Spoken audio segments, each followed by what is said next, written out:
In today's show, success starts now, giving the youngsters a head start. And fast-tracking the future, all eyes on Tom Doedee. Hi, I'm Mark Bickley and welcome to the Optus Crows Show as we count down to the clash with West Coast. But first, the impact of this year's rule changes. They were designed to open up the game and improve scoring. And for the first half of the season, they did just that. But lately, as coaches adapt their strategies, play appears to have become a little slower and goals have certainly dried up. So, is this a trend noticed by those closer to the action? All streams ahead. Seedsman's the perfect man. He can run, he can gun, and he can deliver. It reached its peak probably about 10 years ago in terms of aesthetics and what it looked like and the quality of attacking football versus the quality of defensive football. But I think right now it's still very, very high and very good, and I think there's some incredible players playing in the competition. From just inside the 50. It's going to just get there. Standing the mark rule's been great. I thought it opened it up at the start, and the coaches are so smart, they're able to work on that and sort of cheat it a little bit if you like. But I think it's definitely made a difference. It's allowed players to go forward if they really want to go forward quickly, but then of course there's that sort of balance of we don't want to go forward too quickly and be caught out in defence on the way out. We're kind of seeing the game slow down a touch. Teams are holding possession a bit more and kind of adapting to that new rule where they're probably defensively a bit more sound and just protecting that space a bit better. We're seeing a return back to probably normal levels of scoring. Walker the clean take, expectations rise as McKay uses the left perfectly. I want to see reduction in interchanges. So I thought the new rule this year, having less interchanges, bringing it from 90 back to 75, I'd love to see another 10 or 15 trimmed off that. So then we really start to bring the endurance players back into the game and we leave our stars on the field more often for longer. We all know that the Crows are in a significant rebuilding phase. 9 players made their AFL debut last year, and already in 2021, another 9 have made the big step up.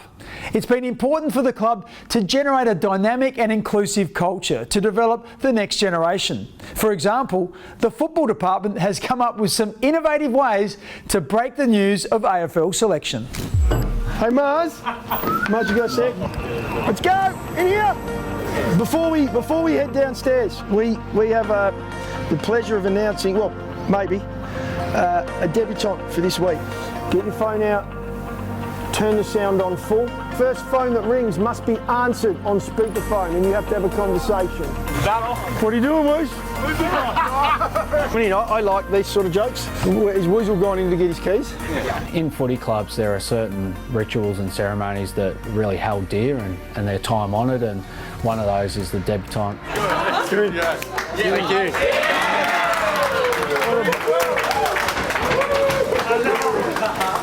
Let's go! And you're going to take it about here, and you put it through your plate. Thank you, Grandman. No, Rolly, this is... All right, you're in. We like to have a bit of fun about it, and we hope that the fans, members really appreciate some of those announcements. We understand that they do. On the steering wheel of his car is a note that says, "Congratulations, mate, on your debut." I think it's a joke. Rip it off.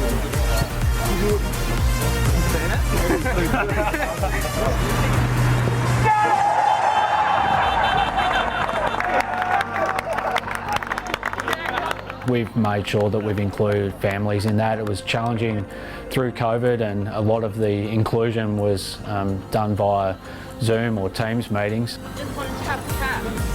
So I just wanted to let you know you'll get the game this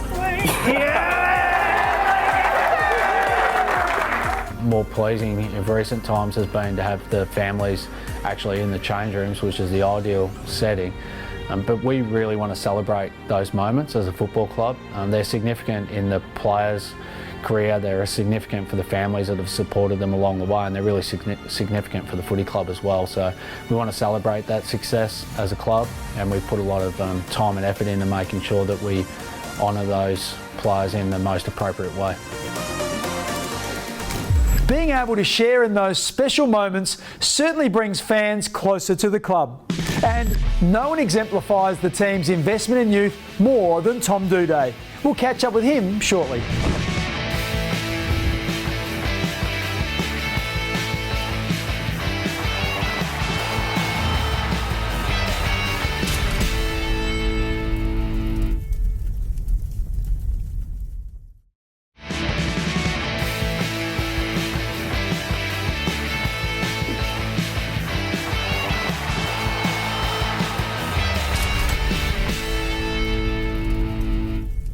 Welcome back. The name Rob Bryn is among the most admired and respected in South Australian football. Barry never played in the then VFL, but his two sons, Matthew and Jonathan, chalked up 220 games between them in the AFL. Thanks to Optus, Sam Jacobs talks to Matthew about the yes moment in his career when he was traded from Hawthorn to Adelaide in 1993. Just outside the 50, and on what we've seen today, not beyond his range. He kicks from about 55. The man behind him is too close. He's getting goal anyway. Hello Crows fans, I'm here with two-time Premiership player Matthew Rob Bryn. Robsy, thanks for sharing your moment start of the yes. Thank you very much, Sauce. Nice to be here. And that was when you came back from Hawthorn to the Crows.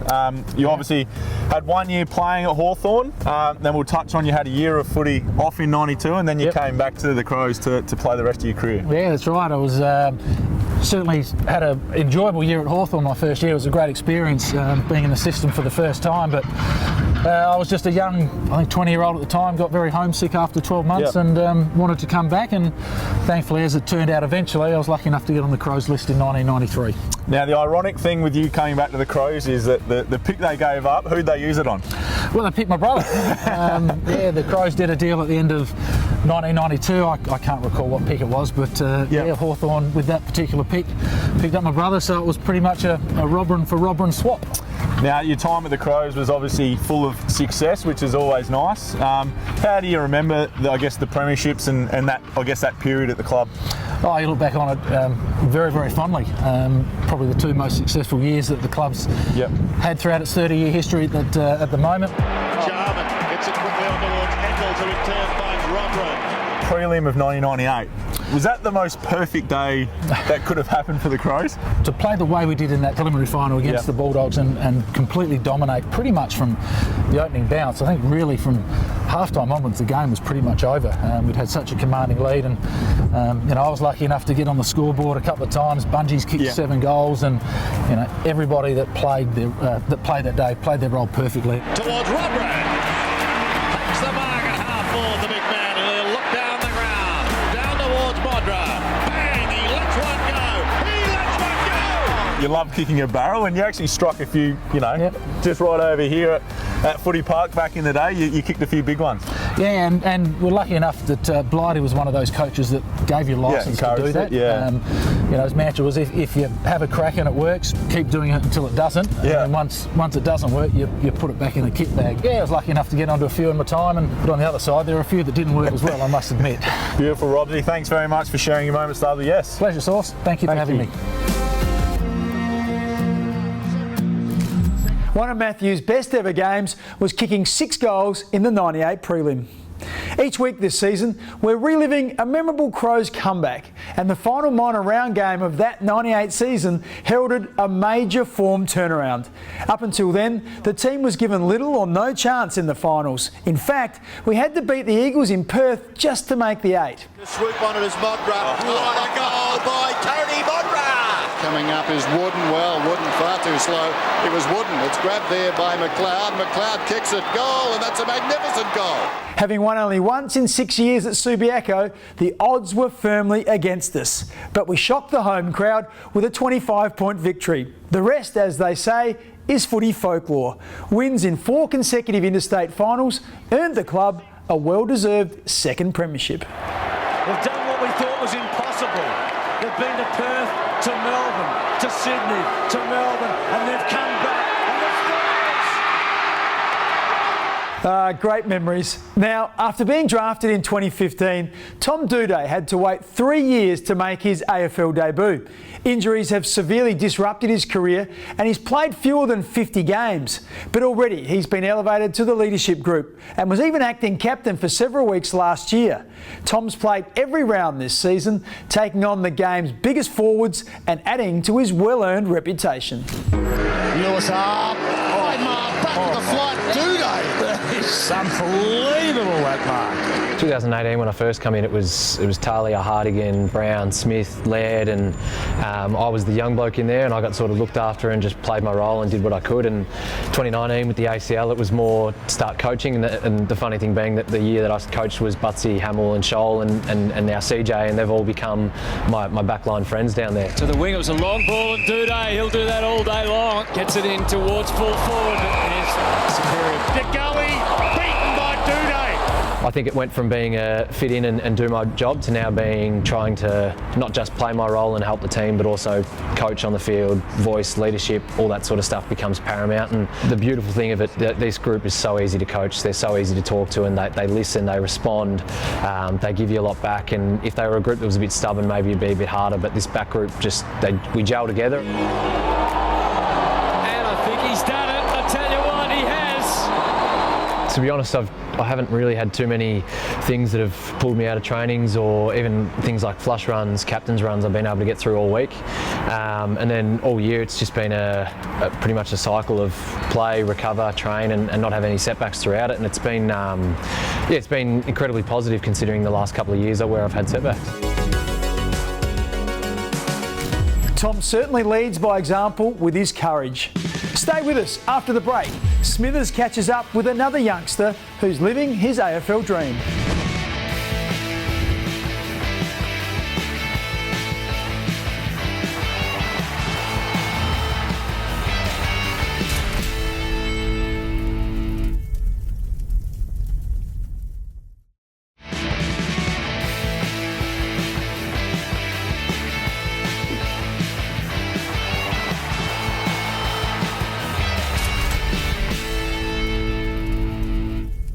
Growing up in the state's southeast, Luke Pedlar had greater interest in Victorian football.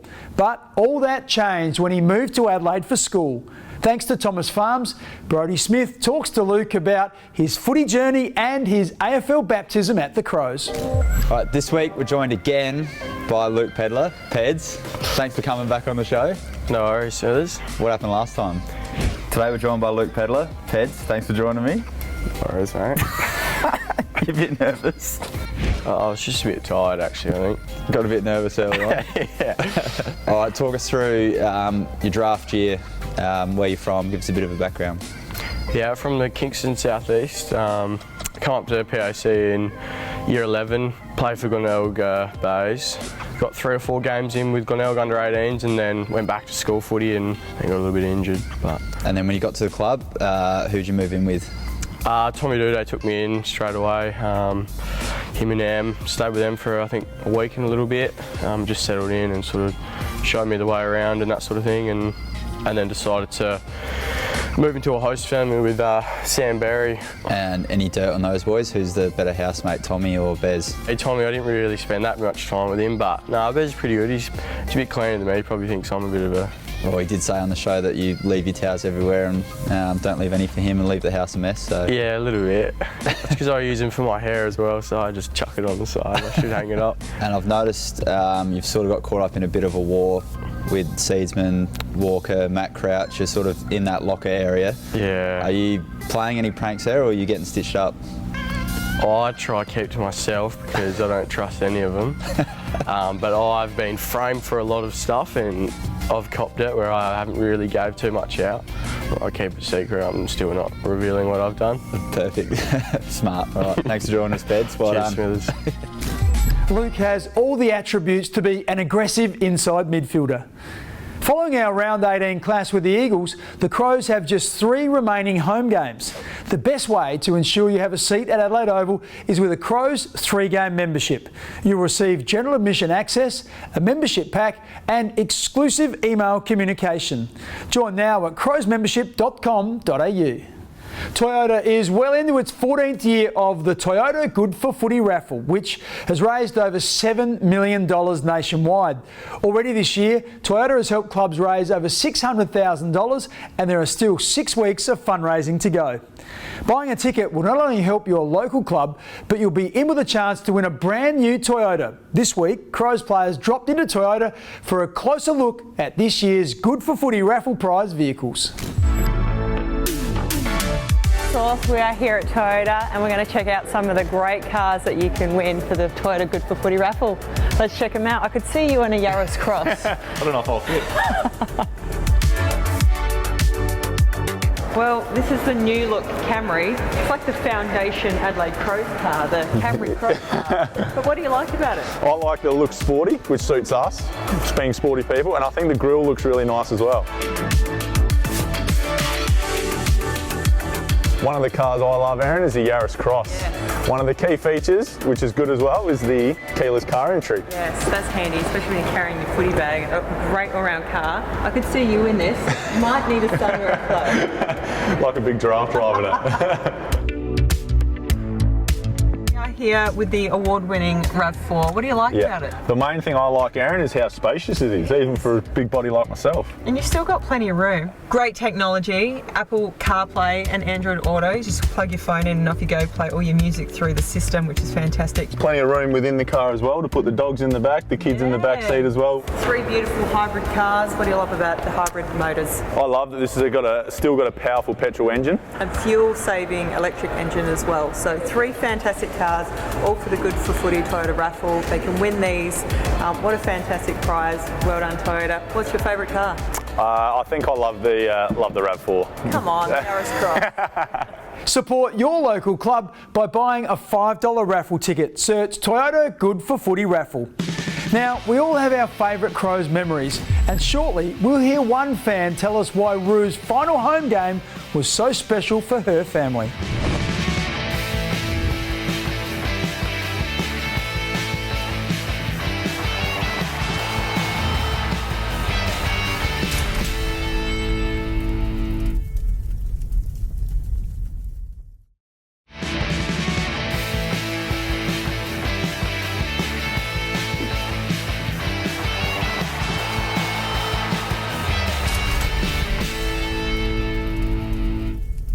When Mark Ricciuto played his last game at Football Park, the club gave him a fitting send-off, a 26-point win over the Brisbane Lions. It was round 21, 2007, and Crows fan Kylie remembers taking her youngest child, Darren. Thanks to Bendigo Bank, she tells us what happened after the final siren. My name's Kylie, and this is my son, Darren. We've been Crows members since '92. Mark Ricciuto's last home game for the Adelaide Crows. I think it was round 21, Adelaide versus Brisbane. I've got 4 tickets, but that particular day we were actually sitting in the members area, whereas normally we would sit on the wing by the southern end of the goals. I think there was someone looking out for us on that particular day.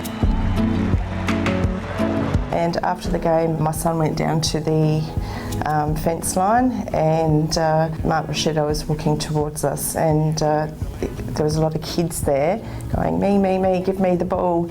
And at the last minute he turned and handed the ball to my son Darren, who was only 5 at the time, and patted him on the head and said, "Good job, mate." He made me feel really special because I was just there as a normal supporter, you know, like everyone else, and then he made me feel like I was very special. It only feels like yesterday, so for 14 years to pass in a blink of an eye, it's actually a little bit scary, but at the same time, we've got a lot of memories attending all our Crows games. That will go down as a very memorable moment for both of us. No wonder Kylie won't forget that game. Time now to look for our Crow in the crowd. Let's see, so many to choose from. Let's settle on you. If you recognise yourself, Email faceinthecrowd@afc.com.au with photo ID to claim your prize. 2 tickets to Toyota's exclusive Hilux Hill Unbreakable Zone at Adelaide Oval. Terms and conditions apply, so check out our website for details. Matthew Nix is keen to connect with fans, and each week on the show, he answers one of their questions. Today, Jared wants to know some of the coach's favourite films. Thanks, Jared. A hard-hitting one. I love it. I love movies. Don't get as much time to watch the really good ones as I used to, but Shawshank Redemption is still probably the best movie I've seen, or the one I enjoyed the most. Inception, I really enjoyed that movie. Nowadays, I've got 3 young ones, all under 7, so Trolls has become a real hit favourite. So most of it is now cartoon or at least animation, but nothing wrong with that. Some of them are quite good movies. That just about wraps up the Optus Crows Show. Don't forget to keep an eye on @TheCrows on Twitter for all the latest news, and remember the club's social media accounts: Facebook, Twitter and Instagram. Thanks for your company today. Bye for now.